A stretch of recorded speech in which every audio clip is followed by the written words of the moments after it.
ishuri, aba bavandimwe be babuze inshuti. Muri iyi kadire rero ntabwo twabonera umwanya icyarimwe wo kuvuga amagambo dushaka kuvuga, ariko muri abana bose bahagaze hano buri wese afite ijambo yavuze kuri Morgan. Icyashimishije ni uko buri mwana wese yagiye atanga icyo yifuza kuba cyo agereranije n'uko Morgan yaraje.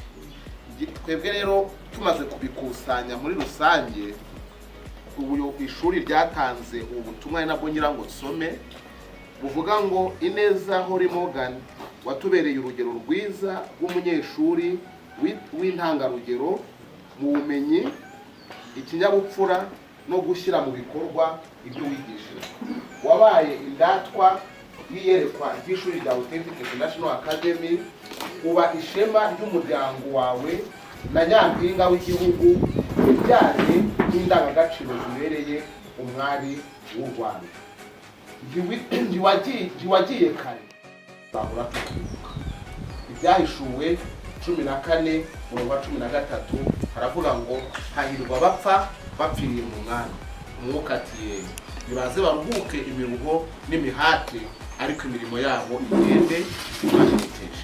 Ahangaha rero aya magambo yanditse hano yose y'aba bana yize inshuti ze igaragaza imirimo yagiye iherekeje Morgan.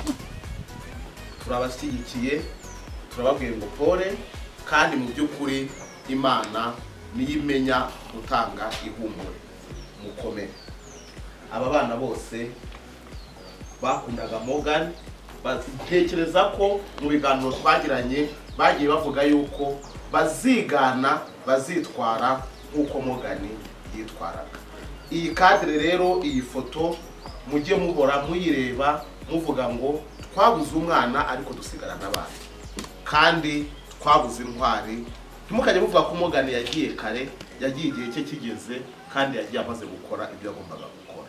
Imana ibahe.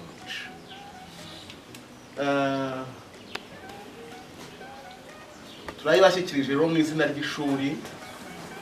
Imana ibahe umugisha. Ikindi, hari ubutumwa wabuze umwana, wabuze inshuti, wabuze umuryango, arasurwa akayagirwa. Ubu ni ubutumwa ababyeyi mufatanije kurira muri Authentic International Academy baduhaye ngo tubashyikirize, kugira ngo mu by'ukuri mugure buji, mukomeze mususuruke, kandi mwe guheranwa n'agahinda. Imana ibahe umugisha. Numva rero twafata ifoto yegeranye.